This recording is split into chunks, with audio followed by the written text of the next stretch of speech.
The sky hasn't been blue in years. Now, it hangs like a constant bruise over the world. A dull, burning amber that blurs the horizon and stains everything it touches. The sun is no longer a source of warmth or comfort. It's a relentless, merciless glare that turns the air into a furnace, and the ground beneath my boots into a brittle crust that cracks under the smallest weight. The wind carries nothing but dust and ash, whispering through the hollowed remains of places that once thrummed with life. The city I used to know is unrecognizable. Skyscrapers, once proud towers of steel and glass, are jagged skeletons, their windows shattered and interiors choked with rubble. Streets that held laughter, traffic, and life now lie empty, littered with the rusted husks of abandoned cars and the faded skeletons of playgrounds. Every alley smells of decay, burnt wood, mold, and a sour tang of chemicals from stores that were looted or collapsed. Bridges have crumbled into rivers of debris, highways fractured into impossible slopes that twist like broken spines. Time here has no meaning. It only deepens the silence, punctuated by the occasional clatter of falling masonry or the distant call of birds that seem to know they rule what's left. Rivers, too, have betrayed us. The mighty Missouri, the Mississippi, even small tributaries that once promised life, are now cracked veins of dry soil. Where water once shimmered and gave hope, now there is only mud and salt. In some areas, the rivers have flooded unexpectedly, churning streets into temporary swamps. But these floods bring no mercy, only the rot of drowned belongings, dead livestock, and the stench of people who couldn't escape. Rain is a memory.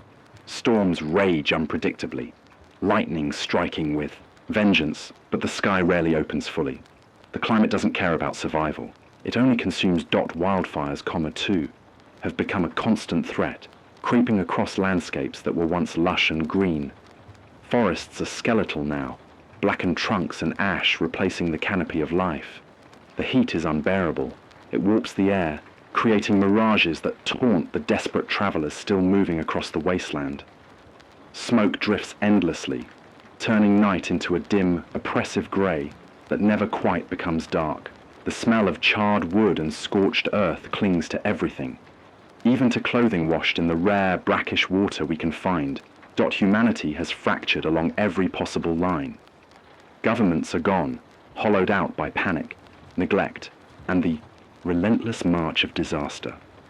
What remains are pockets of survivors, some cooperative, some violent. Raider groups roam the highways, scavengers in masks and ragged armor, looking for anything to trade or steal. Some communities cling together, building walls from rubble and metal, keeping watch over gardens and water caches with a vigilance born of paranoia. Others have given up entirely, wandering aimlessly or turning on one another in desperation. Hospitals, schools, and factories exist only in fragments, decayed and unusable. The airwaves are our only connection, radio static carrying messages, warnings, and the occasional plea for help. Even landmarks have lost their identity. Parks are choking with weeds taller than my head. Museums and libraries, the repositories of centuries of knowledge, are cracked, flooded, or burned. Statues lean on one another, toppled, eroded. Familiar streets curve in strange ways, twisted by upheaval or collapse. Signs hang crooked, their paint flaking, advertising a world that no longer exists. Yet through it all, the quiet remains, the unsettling stillness of a world that's lost its rhythm. And still, life persists in the shadows. Small animals scavenge among the ruins, birds dart through the haze with an eerie, silent grace. Survivor groups build fires at night, their flames barely visible against the glowing sky, sharing warmth, food, or rumors. Some cling to rituals, writing messages on walls, marking caches, leaving symbols for the next passerby. In these small acts, you can see the stubborn flicker of humanity refusing to vanish entirely. But it's a fragile flicker, threatened at every turn by scarcity, disease, and the unpredictable cruelty of the environment. Each day is a gamble. Will the wind carry ash or rain? Will the scavengers be hostile or indifferent? Will the sun melt the roads before I reach shelter? The world feels like a wound that refuses to close, a place that is at once familiar and entirely alien. And through it all, I move cautiously, aware that survival is not a right. It's a precarious, exhausting achievement. The world has changed. Cities are tombs, rivers are deserts, skies are fire. Humanity is fractured, and nature is both predator and judge. And yet even here, in this relentless wasteland, we endure. Every breath, every step, every signal crackling over the airwaves is a defiance against the collapse, a whisper that says, I am still here. Asterisk. I am Miles Harrington. If you were listening to the radio, if you were anywhere in this fractured world, you might hear my voice crackle across the static, sometimes a warning, sometimes a lullaby, sometimes just a whisper that someone is still alive. Once, I had a family. I had a home, a life that felt ordinary, safe, and permanent. That world is gone now. The streets I walked, the parks I played in with my kids, the office I sat at for 9 hours a day, they exist only in memory, and even memory feels fragile. Like dust slipping through my fingers. Survival has become the only metric of worth. Each day is measured not in hours or minutes, but in steps taken without being seen, sips of water secured before it evaporates or is stolen, breaths held while scavenging through the skeletal remains of neighborhoods. My home is now a crumbling radio station perched atop a half-collapsed building, its windows boarded but still capable of catching the faintest signals. The generator hums constantly, a metallic heartbeat that is my companion as much as the memory of my wife and children. Every tool I own, every wire, every bolt is a lifeline. I tend to them carefully because they are all I have left that functions in a world that no longer does. I survive by moving between ruins and wastelands, scavenging for food and water that might be weeks old, rationing every drop and morsel as though it were a treasure hoarded from a dragon. Cans rust, bottles crack, and roots rot in the soil, but anything edible or drinkable is precious. I carry a small backpack, patched and worn, containing the barest necessities: a knife, a flask, a few tins of beans, and scraps of paper for notes. I write down patterns in the wind, movements of birds, signs of rain. Patterns help predict danger, but they cannot guarantee safety. Safety is an illusion, a luxury from the world that died. I once believed knowledge could save us. I studied environmental science before the collapse, memorized river patterns, weather data, and the delicate balance of ecosystems. Now knowledge is survival strategy. I use it to locate water hidden beneath cracked earth, to find shelter from fires or windstorms, to predict where scavengers might strike. Science does not comfort me anymore. It is a map of danger and decay, a guidebook to the ruins. But it also gives me purpose. Each day I survive, each message I broadcast, is a testament to what I once understood and what I still try to preserve. Loneliness is constant, oppressive. The city streets echo only my own footsteps, broken glass crunching under boots that move too carefully. At night, I talk to the radio as though it were a confidant, sharing observations, small victories, fears, and memories. Sometimes, in the long hours before dawn, I imagine responses from listeners, survivors out there somewhere, clinging to the same fragile thread of hope. That imagined conversation is what keeps me human. Without it, I am nothing more than a shadow moving through ash. My losses are raw, permanent. My wife, Emily, died in the early months of the collapse. Fever, lack of medicine, the sudden failure of systems that we once took for granted. I still remember the scent of the hospital, the quiet despair in her eyes, the futile promises I whispered that life could continue. My children, Samuel and Lila, were taken by the hunger that followed, the chaos of displaced survivors, scavenging what little remained. I will not forgive myself for failing them. I carry that weight every time I rise with the sun, every time I open the generator panel, every time I risk exposure to the outside world. but their memory is also my fuel. I survive because of them. I survive so their names are not erased from. The world.trust has become a commodity scarcer than water. Survivors I encounter are cautious, sometimes hostile. I have learned to read intentions before words, to note subtle shifts in posture, the way hands hover near weapons, the angle of eyes in shadow. Alliances are temporary, friendships are rare. Yet, even in this fractured society, I have glimpsed glimmers of connection. A scavenger who shared water without question. A group of travelers who traded information on safe routes. These fleeting moments remind me that humanity hasn't been entirely extinguished. They remind me why I keep broadcasting, because even in this chaos, connection matters. Even whispers can become lifelines. Sleep is irregular, a luxury seldom afforded.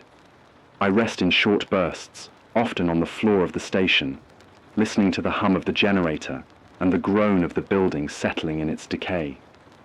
Dreams are dangerous. Memories of the past clash violently with the present reality. Sometimes I wake screaming, reaching for children who are no longer there. Other times, I wake in silence, staring at the cracked ceiling, counting the breaths that keep me tethered to life.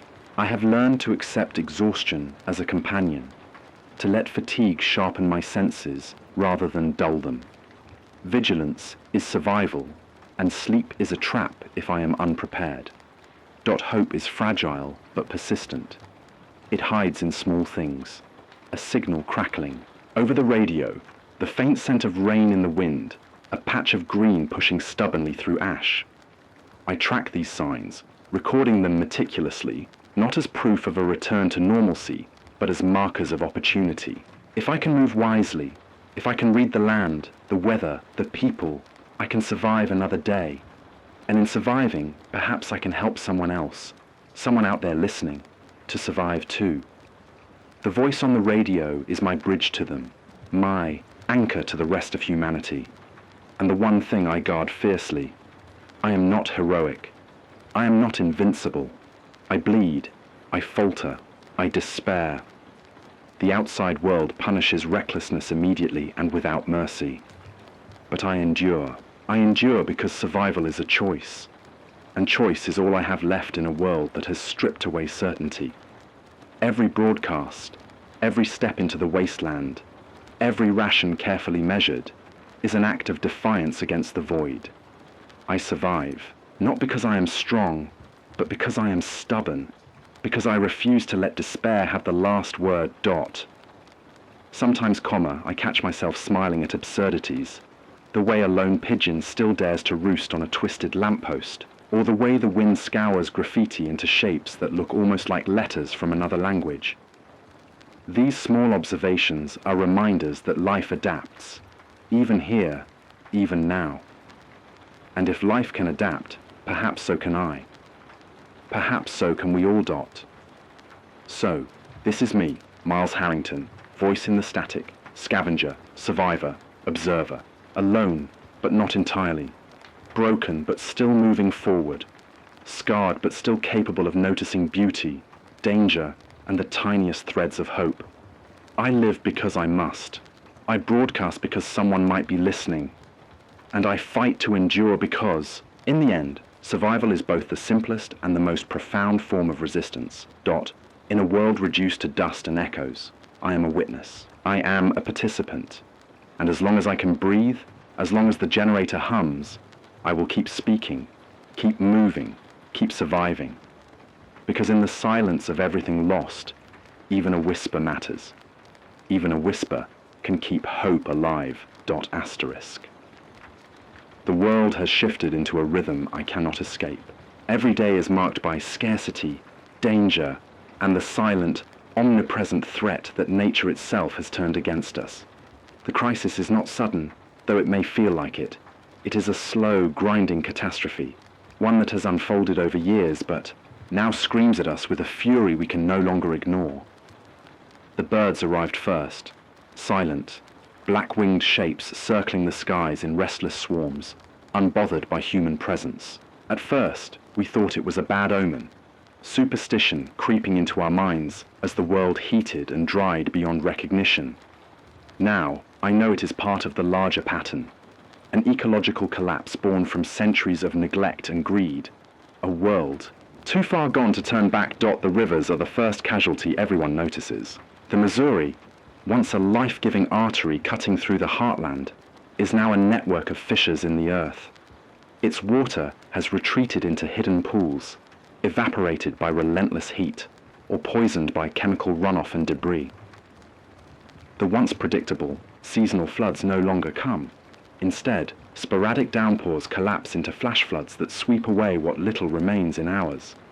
Drought dominates everything else, stealing soil moisture, cracking the earth, and turning fertile farmland into jagged, barren wastelands. We are left to wander, seeking hidden springs, storm runoff, or stagnant ponds that may or may not be drinkable. I've learned to read the sky. The clouds are sparse, but when they gather, they carry a violence we can neither control nor predict. Thunderstorms erupt without warning, lightning strikes randomly, and wind scours the landscape like sandpaper, toppling unstable structures and choking the air with dust and ash. Smoke from distant wildfires drifts hundreds of miles, coloring the horizon with an angry copper haze.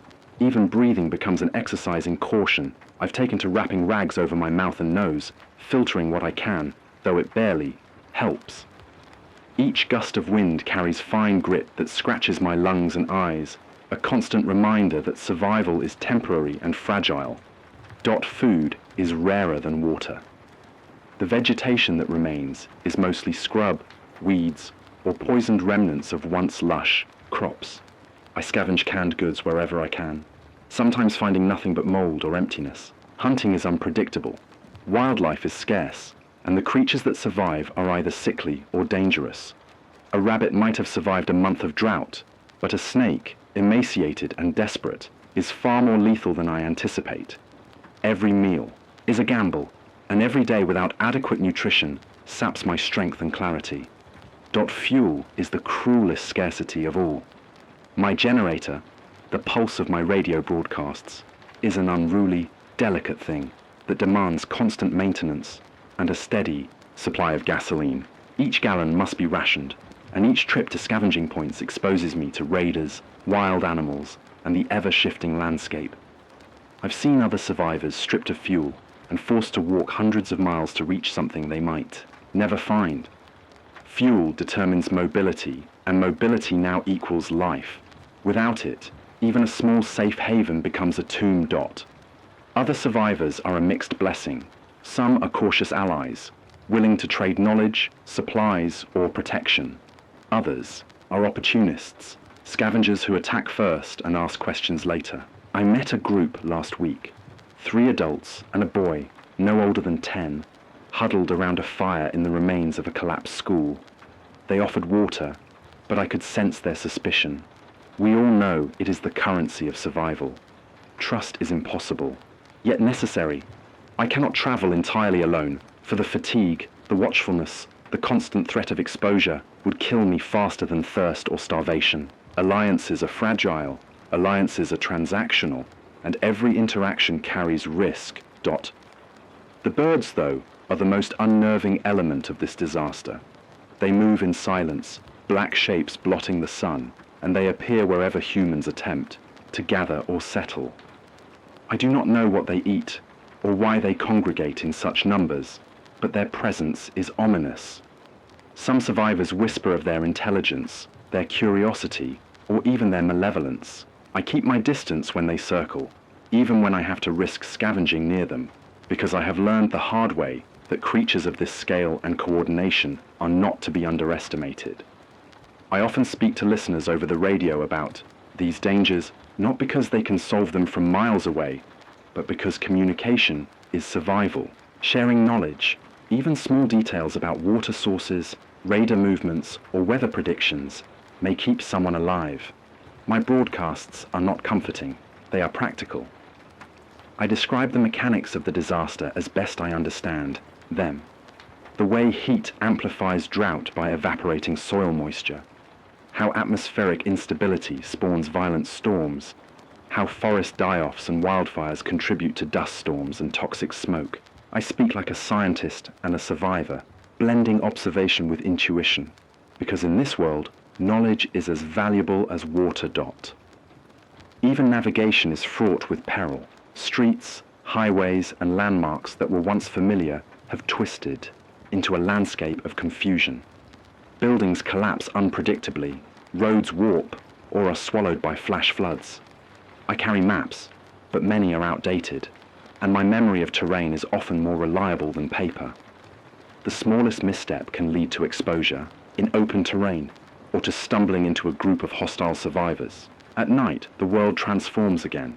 Shadows stretch unnaturally, sound carries differently, and I have learned to move silently, relying on intuition, listening to wind shifts, and watching the birds' movement for warnings. Each day, survival becomes incrementally harder. Water levels drop, food stores deplete, scavenging points are exhausted, and the environment grows more violent. The heat causes dehydration faster than I anticipate, and even a brief storm can leave me soaked, chilled, and vulnerable to illness. The birds' silent circling seems to intensify in times of extreme stress. Whether instinctively or mysteriously, I do not know, but their presence is a constant, unrelenting pressure, as if the world itself is watching, measuring, judging my endurance. Asterisk. Yet, there are moments of clarity, of purpose.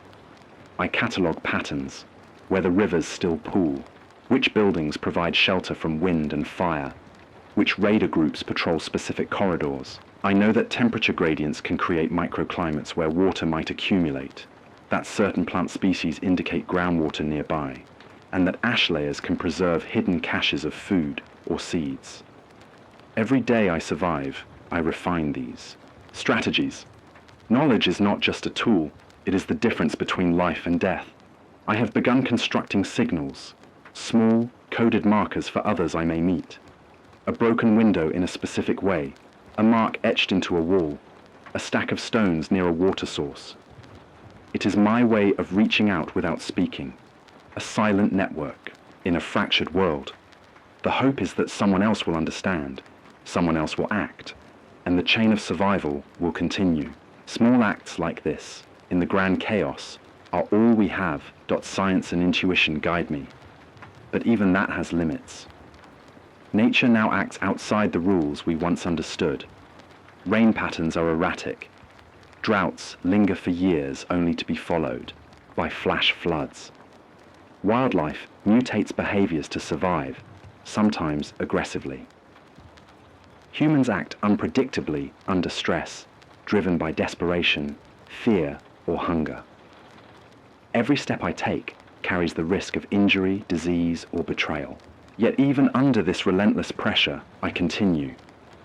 I have noticed subtle signs of potential recovery in hidden corners. Small pockets of green pushing through ash, water trickling in shaded ravines. Bird calls that are not part of the invasive swarm.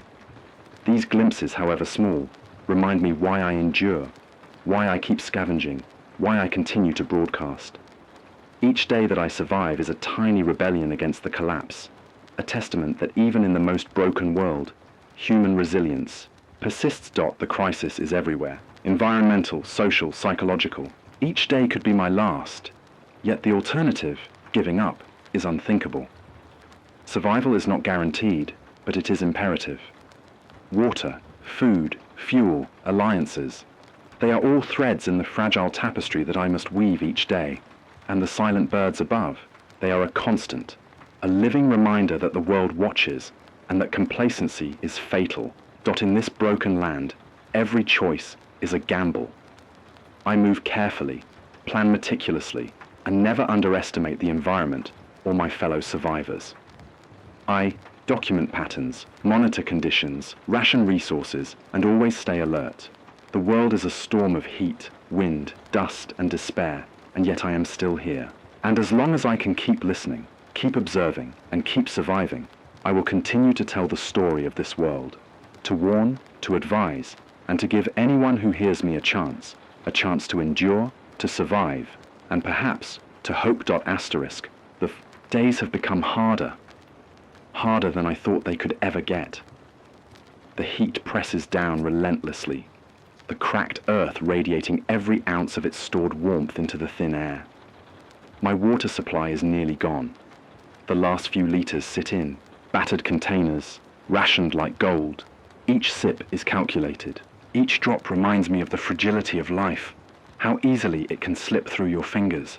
Food is nothing more than scraps scavenged from ruins, often spoiled or crawling with insects.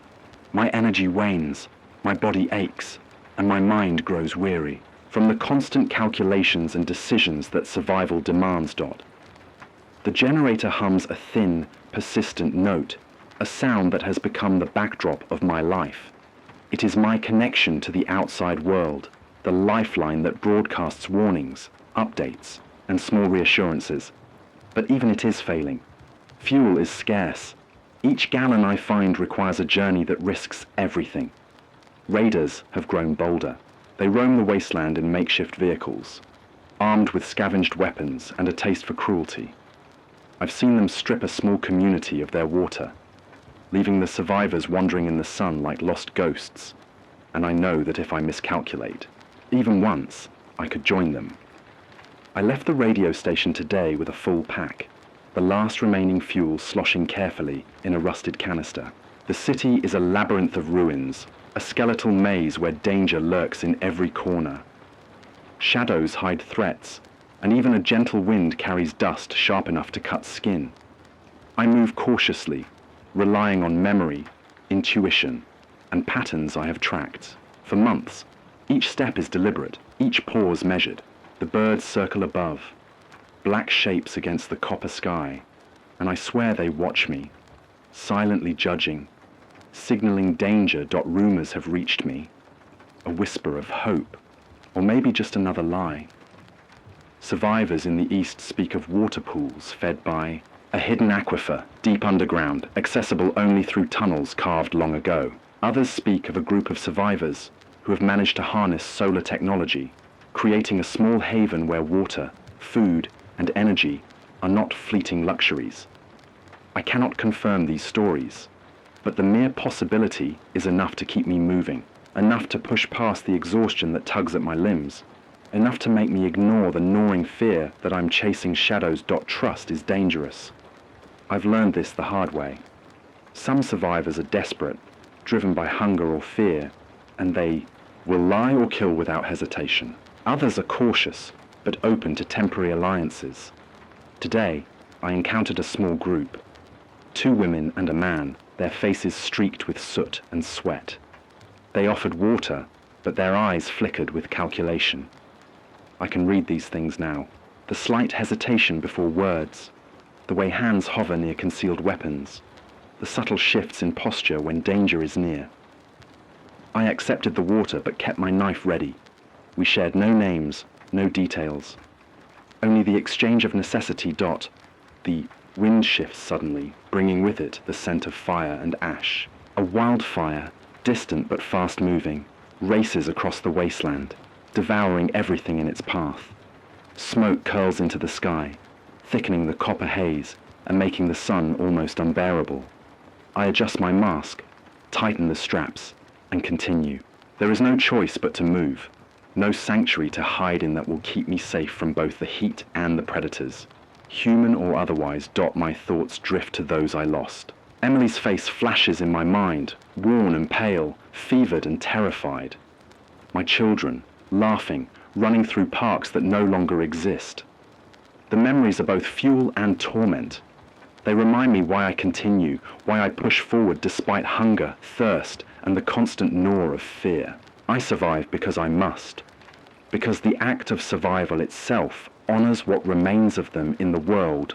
The rumors of the aquifer and the solar sanctuary are not just stories. They are anchors. I cling to them, even knowing that hope in this world can be cruel. I follow maps etched into my mind, clues from scavenged notes, whispers from travelers I've encountered. Every mile is a risk. Every intersection could hide raiders, traps, or unstable structures ready to collapse. Yet I move forward, driven by the possibility that there is more than dust and ash left. I find a small stream today, partially hidden by debris and fallen metal beams. Its water is murky, but I treat it carefully, filtering and boiling enough to last a day. As I drink, I notice tracks along the banks, footprints, some fresh, others weeks old. I do not know who or what made them. The thought of another survivor, perhaps one willing to trade or share knowledge, is tempting, but the danger is immediate. I follow the tracks cautiously, knife ready, eyes scanning the desolate landscape. Asterisk. The world itself seems to push back, against hope. A sudden dust storm rises on the horizon, swallowing visibility in minutes. The sun disappears behind a wall of swirling sand, the wind driving grit into every exposed crevice. I hunker down, covering my face, securing the water and food I carry. Hours pass in a blur of wind and choking dust. My lungs burn, my eyes sting, and I think of every misstep that could mean death. But eventually, the storm passes, leaving silence and ruin in its wake.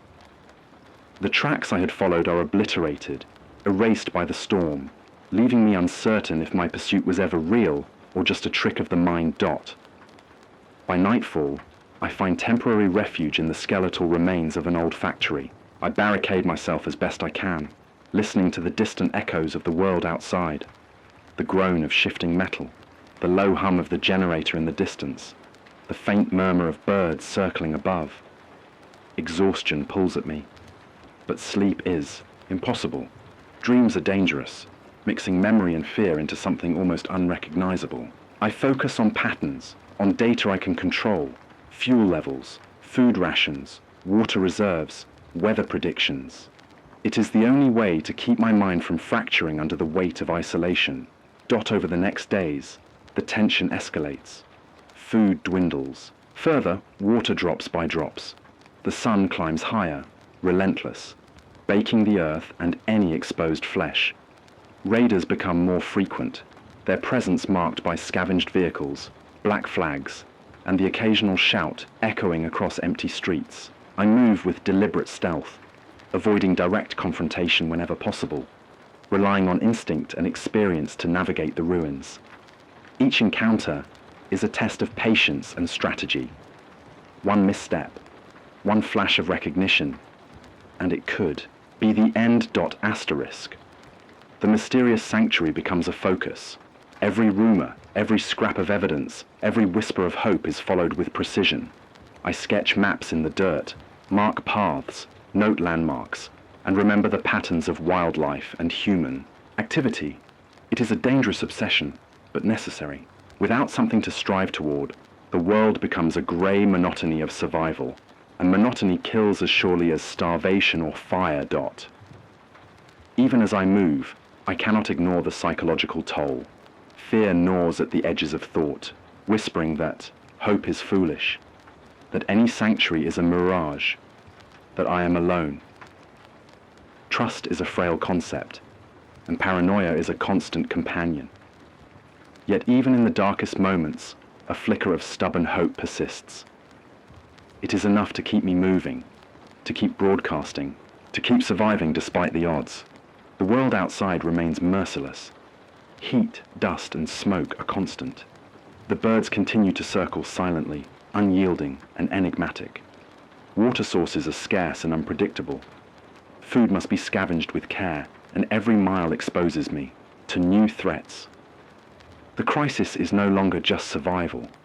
It is endurance against a relentless, escalating world that seems to test the limits of human resilience daily. Yet I press on, driven by necessity and the slim chance of salvation. Every step carries risk but also possibility. The sanctuary, the hidden aquifer, the rumored technology, all are threads in a fragile tapestry that I cling to. Each day surviving, each decision carefully weighed, is a defiance against the collapse. Each breath taken in this hostile environment is a small act of rebellion. And so, I move forward. Through dust and heat, through isolation and fear, through dwindling resources and the omnipresent threat of other humans and nature itself. I walk with a purpose, guided by instinct, memory, and the faint glimmer of hope that somewhere, beyond, the shattered horizon, there is a place where survival is more than endurance. It is life reclaimed. The rising tension is constant, relentless, and unavoidable. But it is also a crucible, forging determination, sharpening instinct, and testing the boundaries of what a human can endure. I survive because I must. I endure because hope, however fragile, still exists. And as long as there is breath in my lungs and strength in my limbs, I will continue forward, chasing the possibility that the world, or at least some small fragment of it, can be salvaged. The day began like any other in this broken world. Heat pressing down, dust curling across, the cracked streets, and the birds circling overhead in their endless silent vigil. But today, I felt it in my bones. Something was coming. A shift in the air, subtle but undeniable. The wind carried a tension I could not ignore, like the pause before a predator strikes. My pack was light, but my heart heavy with anticipation. I had been following the rumors for weeks, tracing every clue, every whispered story of the hidden aquifer, the sanctuary, the water that could change survival into life. Today, I would find out if it was real, or if I had been chasing ghosts. The landscape before me had transformed into a gauntlet of twisted metal and collapsed buildings. I moved cautiously, scanning for raiders, unstable structures, and the occasional predator lurking among the ruins. My steps were deliberate, silent, guided by instinct and experience. Every sound was amplified. The crunch of my boots against rubble, the whisper of wind through broken windows, the distant murmur of scavengers moving in the shadows. The birds above circled more densely than usual, their dark shapes blotting the copper sky. I wondered if they sensed what I did, that something monumental was about to happen. I followed the clues carefully, tracing the faintest signs of human presence. A piece of scrap metal arranged unnaturally, footprints leading into a narrow ravine, the faint smell of water carried on the breeze. My thirst and hunger gnawed at me, but I forced myself to focus. Every step I took could mean life or death. The sanctuary, if it existed, was close. I could feel it, an almost tangible pull at the edge of my senses, a whisper that maybe, just maybe, hope was still tangible in this fractured world. And then I saw it, a glimmer of movement, water reflecting the harsh sun like a shard of glass. My pulse quickened. I moved closer, careful, scanning for signs of danger. There was life here, not just the sickly remnants that dotted the wasteland, but real life. Plants growing in concentrated patches, insects buzzing in small clouds, water rippling over rocks. I crouched behind a broken wall, studying the scene. This was no mirage. The aquifer was real, but it was not unguarded. Figures emerged from the shadows, survivors, but not ordinary ones. They were armed, cautious, organized. A small community, perhaps, one that had mastered the art of defense and survival. My mind raced. I could approach, attempt communication, and risk confrontation. Or I could retreat, wait, and try to find another path. The water, the life, the sanctuary, it was within reach, but so was death. I took a deep breath, weighing my options. Survival had always been solitary, pragmatic. Trust was a rare commodity, and hope often led to betrayal. But I could not leave without trying. Not after everything, not after the weeks of scavenging, the relentless pursuit of this fragile thread of possibility. I stepped forward, hands visible, voice steady but cautious. I mean no harm. I'm just seeking water, like everyone else. The leader of the group, a woman with eyes sharp as flint, watched me carefully, her grip on a makeshift spear unwavering. A tense silence stretched between us. The birds circled overhead, unnervingly still, as if observing the negotiation. Minutes felt like hours. Then, finally, she spoke. "Water is precious. You come alone?" Her voice was measured, calm, but edged with suspicion. I nodded. Alone, hungry, thirsty, surviving. I can help. I can contribute. It was true. I could offer knowledge, strategies, maybe even labor. But whether it was enough to earn trust, I could not know. The leader studied me, eyes flicking over my pack, my movements, the tension in my posture. Then finally, she nodded slightly. Follow. But any deceit? Her words trailed off, the implication clear. One false move, and I would be expelled. Or, worse, inside the community, I saw what I had only imagined. A small oasis amid the ruin. Solar panels glinted in the sun. Water tanks carefully maintained. Small gardens thriving under protective nets. Children played quietly under the watchful eyes of adults. A fragile normalcy that seemed impossible in this world. For a moment, I allowed myself to breathe, to feel hope. This was real. A sanctuary. A chance at life beyond scavenging and death. But hope is fragile, and the world outside never forgets. That night, while I slept uneasily under a makeshift roof, the storm came. Not a gentle rain or a simple wind, but a wall of dust and wind that tore across the landscape with unimaginable force. Trees snapped like twigs, debris flew in chaotic arcs, and the birds disappeared into the tempest, leaving silence where their ominous presence had been. I awoke, heart pounding, and realized the sanctuary was in danger. I had to act. The water tanks were at risk. The gardens could be destroyed, and any delay could mean the end for this fragile community. I ran, coordinating with those awake, moving, debris, securing equipment, and guiding the children to shelter. The storm raged around us, sand and grit tearing at skin and lungs, but we worked as one, instinct, necessity, and desperation driving every action. I realized then that survival was no longer solitary. It was communal, shared, and the weight of responsibility pressed heavily on me. Hours passed in chaos. The storm's fury was relentless, testing our strength and resolve.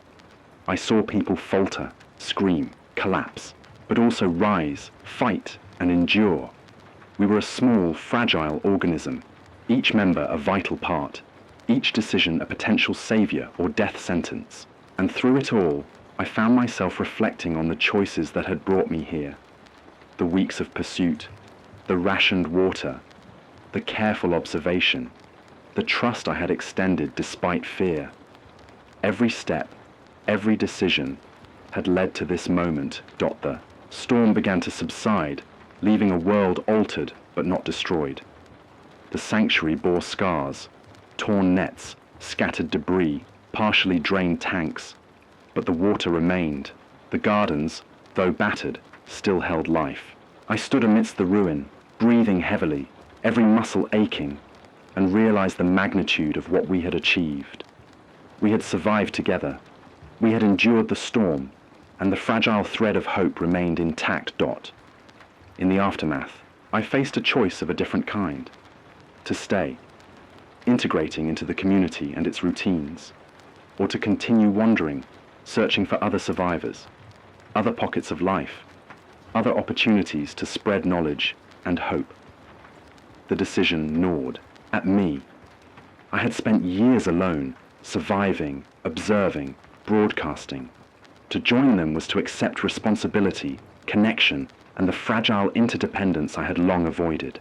To leave was to maintain freedom, but risk isolation, death, and the loss of newfound hope. I chose to stay, at least for now. The community needed hands, eyes, and knowledge, and I needed something more than survival.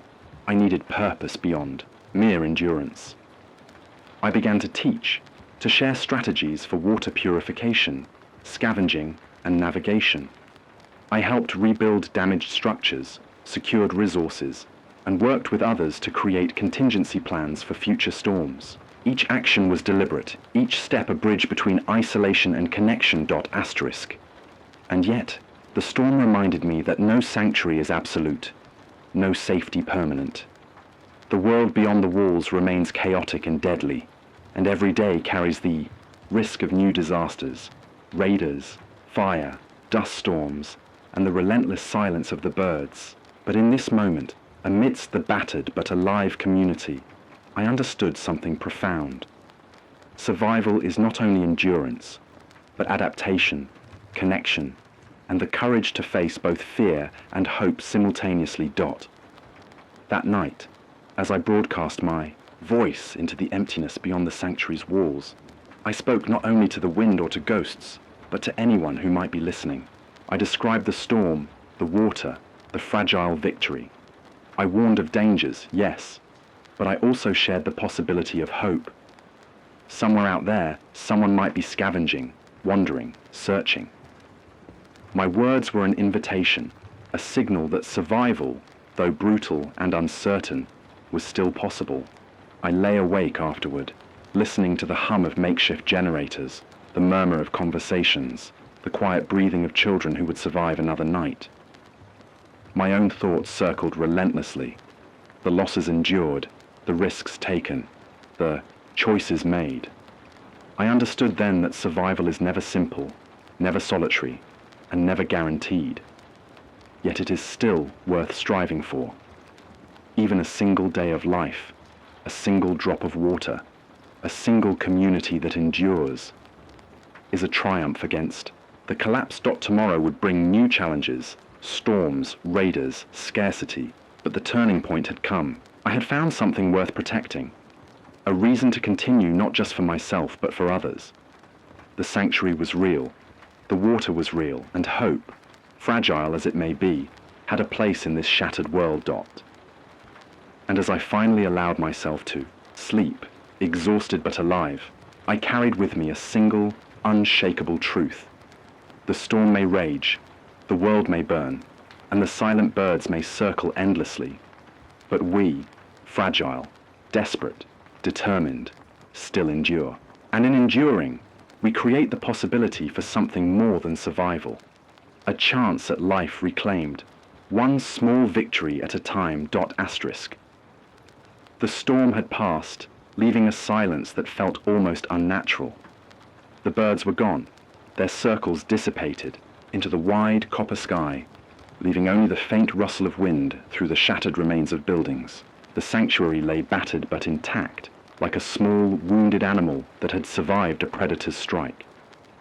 I stepped carefully over debris, checking water tanks, surveying damaged gardens, counting the resources that remained. The world beyond. Our walls had not healed. It had only paused, a brief stillness after the chaos. But inside, life lingered stubbornly, refusing to surrender completely. I moved through the sanctuary, noticing the small changes wrought by the storm. Some structures had collapsed entirely, others leaned at precarious angles, held together by ropes, scrap metal, and sheer determination. Plants had been uprooted, their roots exposed to the baking sun. The soil was cracked and thirsty, but the greenery that survived seemed more resilient than I had anticipated. Nature, even in this fractured world, persisted where it could, clinging to life with a stubbornness that mirrored our own. I found the children huddled together near the eastern wall, their eyes wide, faces streaked with dirt and tears. They were frightened, but they were alive. That was enough for now. I knelt beside them, offering water and a few morsels of dried food. Their small hands trembled as they accepted it, and I realized that my role here was no longer just survival. It was guardianship, guidance, and teaching. The choices I had made, the risks I had taken to reach this place, had carried weight far beyond my own life. Every step forward had not only preserved me, but had also safeguarded others, fragile as they were. The adults moved quietly, speaking, in hushed tones about repairs, about rationing what remained, about contingency plans for the next storm. Their faces were tired, their bodies sore, but there was a sense of determination that had been absent in me for months.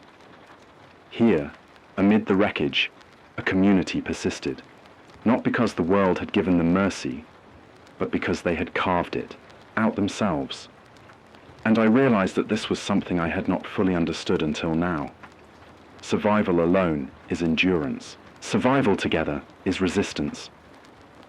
I wandered to the edge of the sanctuary, where the land stretched into the wasteland beyond. The dust-covered ruins of the city loomed in the distance, jagged silhouettes against the red sky. For a moment, I allowed myself to remember what had been lost, the streets I once knew, the faces of those I loved, the world that had once felt secure. Loss was a constant companion, and yet here it felt tempered by the faint pulse of life. The storm had tested us, stripped away comfort, and exposed vulnerabilities, but it had also revealed resilience. I thought of Emily, of the children I had lost, of the family I would never hold again. Their absence was a shadow that followed me, yet it no longer paralyzed me. Instead, it fueled a purpose I could not ignore, to honor what remained by protecting it, nurturing it, and ensuring that hope, however fragile, endured. I realized that hope was not a feeling, but a choice, an act of defiance against the relentless collapse that surrounded us. The community began repairs immediately. I worked alongside them, hauling debris, stabilizing shelters, and reinforcing water tanks. Every action was deliberate, a measure against both the immediate threat and the uncertainty of tomorrow. Each moment was exhausting, but in the shared labor, there was a rhythm, a quiet assurance that even in a broken world, effort mattered. I taught scavenging techniques, methods to collect rainwater during rare showers, and ways to track wind, patterns and dust clouds that might signal approaching storms. Knowledge, I realized, was another form of survival, sometimes even more critical than food or water. As days passed, the sanctuary slowly regained stability. The gardens, though battered, began to show signs of regrowth. Tiny shoots pushed through, cracked soil, resilient and persistent. The water tanks, though partially drained, held enough to sustain us for weeks if rationed carefully. Solar panels, dust scrubbed and realigned, hummed softly, a reminder that technology could still provide light in darkness. Even the children began to play again, their laughter cautious but genuine. Life, I saw, was stubborn.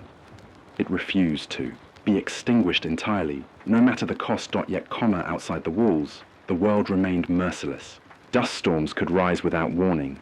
Raiders still prowled the wastelands, and the birds, silent, watchful, and numerous, continued to circle, ominous and enigmatic. The sanctuary was a small haven, not an escape. The fragile victories we achieved were temporary, but each one mattered. Survival, I understood now, was not a destination, but a continuous struggle, a series of choices made moment by moment, day by day. I found myself reflecting on the choices that had brought me here, leaving isolation behind, risking contact with the community, and acting during the storm had been fraught with danger. I could have failed, could have been swept away by the wind, killed by raiders, or rejected by those I sought to join. Yet, each calculated risk, each act of courage or trust, had led to this moment of fragile stability. I understood for the first time that survival was inseparable from courage and connection. I had survived alone, yes, but thriving, even, minimally required more than solitude. Asterisk. The storm had changed us all. It had exposed weakness, yes, but it had also revealed strength. I saw it in the adults repairing shelters, in the children learning quickly to adapt to the harsh environment, and in the unspoken trust that had begun to grow between me and the community. We were no longer isolated survivors wandering in a fractured world. We were a collective, a fragile but tangible organism capable of endurance and adaptation. And yet, I could not ignore the cost. Every day carried danger. Every action bore consequence, and the world outside remained a constant reminder of mortality and uncertainty. I spent long nights in quiet reflection, broadcasting my voice into the void beyond the sanctuary's walls. I spoke of what I had seen, what we had endured, and what was still possible.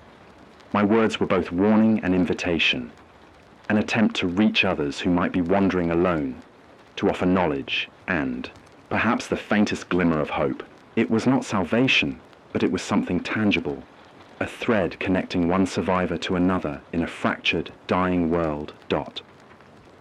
In these reflections, I confronted the truth of my own resilience.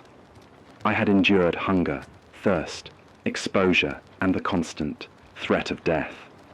I had faced moral dilemmas, moments where survival demanded choices that weighed heavily on the soul. And yet, through it all, I had persisted, not merely for myself, but for the memory of those lost, and for the lives I could still touch. Hope, I realized, is not passive. It is forged through action, perseverance, and the willingness to face danger with eyes open. The sanctuary would not last forever. The storms would return, raiders would come, and the environment would continue its relentless assault. But for now, we had survived. We had endured together, and that endurance had transformed fear into purpose. I walked among the survivors, noting the small victories: repaired water tanks, reinforced shelters, recovering gardens, and the cautious but unmistakable joy in the eyes of children. These were the markers of hope, fragile yet undeniable. I took a moment to climb to the edge of the sanctuary, overlooking the desolate expanse beyond. The wasteland stretched endlessly, a reminder of the fragility of life and the cost of survival. Yet, in the distance, I saw movement. Small, careful, deliberate. Perhaps other survivors, or perhaps raiders. I could not know. But the sight reminded me that the world was not static. Every day brought new challenges, new opportunities, and new choices. Survival demanded vigilance, adaptability, and courage. As I descended, I felt a shift within myself. The relentless isolation, the years of wandering alone, and the constant confrontation with death had left scars, but they had also instilled resilience, focus, and an understanding of what truly mattered. I no longer feared life in its rawest form. I feared complacency. I feared allowing hope to wither through inaction. And so, I committed myself fully to the sanctuary, to the fragile network of life we had preserved, and to the act of broadcasting, both warning and possibility to the scattered remnants of humanity beyond these walls. The aftermath of the storm had revealed more than destruction. It had revealed potential. Within the ruins, amidst the battered shelters and cracked gardens, there was a pattern emerging. Life finds a way when nurtured, when defended, when guided by those who refuse to surrender. And I, for the first time in months, recognized my place within that pattern, not merely as a survivor, but as a participant in the careful, deliberate cultivation of hope. I sat alone one evening, the sun dipping below the horizon, casting long shadows across the scarred landscape. The birds had returned, circling above, silent observers of our fragile existence. I reflected on what we had endured and what still lay ahead. Nature had not healed. The wasteland remained perilous, but we had endured a test that might have broken us. That endurance was a foundation upon which we could build, however small and temporary it might be. And so I prepare for tomorrow. Water will need rationing, repairs must continue, and vigilance is constant. The storm is a reminder that stability is fleeting and that hope must be actively preserved. Yet I am no longer the solitary wanderer who feared every shadow and every whisper. I am part of something fragile but real, and in that realization I find purpose, strength, and a reason to continue. The world remains harsh, unyielding, and unforgiving. But within its cruelty, within the cracks of ruin, there is life, tenacious, stubborn, and determined. And as long as that life persists, as long as we endure together, there is hope. Not the certainty of salvation, not the promise of paradise, but the possibility of continuity, of resilience, and of the human spirit asserting itself against the collapse. I stand at the edge of the sanctuary, listening to the quiet hum of generators, the murmur of conversation, and the distant rustle of the wasteland. The storm has passed. The immediate danger subsided, but the world is unchanged. And yet I have changed. I have learned, endured, and survived. Not alone, but with others in fragile communion. The aftermath is not peace, nor is it resolution. It is continuation, a careful, deliberate, and determined choice to face another day, to protect life where it persists, and to preserve hope, however fragile, in a world that would just as soon snuff it out. ***. The nights are quiet now, though never truly silent. Even in the absence of storms, the world hums with its own restless energy. The whisper of wind through scorched trees, the faint scuttle of scavengers beyond our walls, the distant echo of birds circling in silent vigilance. I sit beneath the dim glow of a patched solar lamp, listening to the faint murmur of the sanctuary. Children breathing evenly, adults whispering over repairs, generators humming a low, persistent rhythm. Life endures here, fragile but stubborn, like a candle flickering against a gale. I can feel the weight of everything that has passed. The storms, the scarcity, the nights when fear pressed so heavily against my chest, I thought I might suffocate.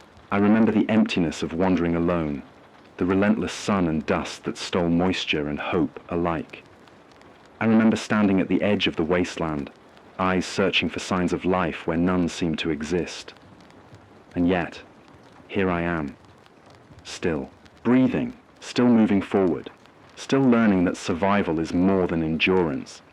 It is action, connection, and the choice to hope, even when the odds are stacked against you.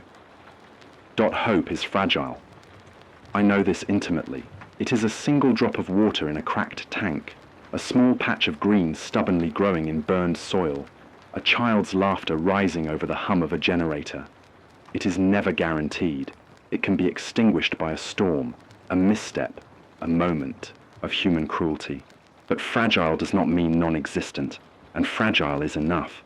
Sometimes it is all we have. And in this broken world, all we need is enough to take the next step, to find the next water source, to survive another day. I have learned that survival is a sequence of choices strung together by courage and reason. Every decision matters. Which path to take through the dust-choked streets, which buildings are safe to scavenge, when to trust, and when to retreat. I have seen communities crumble under poor decisions and rise again under collective effort. I have learned that leadership is not authority, it is responsibility. It is the act of bearing the weight of life around you, knowing that every miscalculation could ripple outward and extinguish what little hope remains. Yet, I have also learned that life endures, despite the weight. The sanctuary we have built is a testament not to safety or permanence, but to resilience. We survived the storm, and in doing so, discovered not just water and shelter, but a measure of community, a proof that connection can be forged even in the harshest of circumstances. I watched the children playing in the dust, their laughter uneven but persistent. I see adults exchanging strategies, tending gardens, reinforcing water tanks. These are small victories, but in a world that has lost so much, even the smallest victories are monumental. And still, I know that survival is ongoing. The wasteland beyond these walls is unchanged, relentless in its threats, indifferent to our struggles. Dust storms will return, scavengers will prowl, and the birds, ominous and silent, will continue to circle, reminders of both our vulnerability and our persistence. There is no finality here, no safe haven beyond this fragile bubble. Every day is a negotiation with uncertainty, every night a gamble with fate. But for now, the immediate danger has passed, and we have emerged, bruised but unbroken. I reflect often on the choices that brought me here. I could have turned away from the sanctuary, continued wandering alone in the endless expanse, clinging to solitude as protection. But connection, risk, and trust, messy and dangerous as they are, proved more vital than fear. Joining others, contributing to the fragile web of life, standing together against storms and scarcity, these actions have given purpose beyond mere survival. I have found that hope is less about certainty and more about participation, the act of shaping the world, however slightly, in favor of life rather than despair. And yet, I carry with me the awareness of loss, the friends and family who did not survive, the cities and landscapes that have been erased, the countless others wandering alone. Their absence is a shadow I cannot ignore, and it tempers every moment of triumph with a reminder of fragility. Survival is not a triumph of innocence, but a testament to endurance, and endurance carries with it the weight of every loss endured along the way. I honor that weight by persisting, by protecting what remains, and by broadcasting what I can to the unknown survivors scattered beyond the horizon. Tonight, as I sit and speak softly into the microphone, I am aware that my words carry further than my footsteps ever could. Perhaps someone, somewhere, will hear them. A reminder that life persists, that hope, however small, can be found, and that survival is possible. I do not know who they are, or if they will survive long enough to reach us, but even the act of reaching out is meaningful. Connection is a lifeline, even when invisible, and even when tenuous. The sun will rise again. Tomorrow will bring more labor, more vigilance, more choices and risks, but it will also bring the possibility of life. Crops that grow, water that flows, laughter that rises above the dust. The sanctuary, fragile though it is, will persist if we continue to care for it, and as long as it persists, so does hope. I have learned that hope is not a guarantee of peace or safety. It is a decision, a daily act of will, a recognition that life, even in its most tenuous form, is worth protecting. So I prepare for tomorrow. I will ration water, repair structures, and teach others to do the same. I will help children find small joys, keep the adults alert but hopeful, and broadcast my voice to the void. I will face storms, scarcity, and danger, knowing that none of it will end until the end itself comes. Survival is not an ending, it is a continuum, and in that continuum, I choose to act, to hope, and to preserve life in whatever small, meaningful ways I can. The world is broken. The cities are ash, the rivers are dry, the forests are dust. The sky is copper, and the birds, silent and watchful, still circle endlessly. But we, fragile and battered as we are, endure. We breathe, we feed, repair, teach, and protect. We choose to survive, not because we are guaranteed tomorrow, but because the act of survival itself is an affirmation of life. I do not know what tomorrow holds. I do not know if the wasteland beyond these walls will bring raiders, another storm, or an unexpected blessing. I only know that I have enough today to continue, enough to protect this fragile oasis of life, enough to hold on to hope. And that is all anyone can ask in a world that has forgotten mercy. To anyone listening, wherever you may be, stay alive, stay alert, preserve hope, even when it flickers and threatens to go out. Protect what life you find, and share it with others, if you can.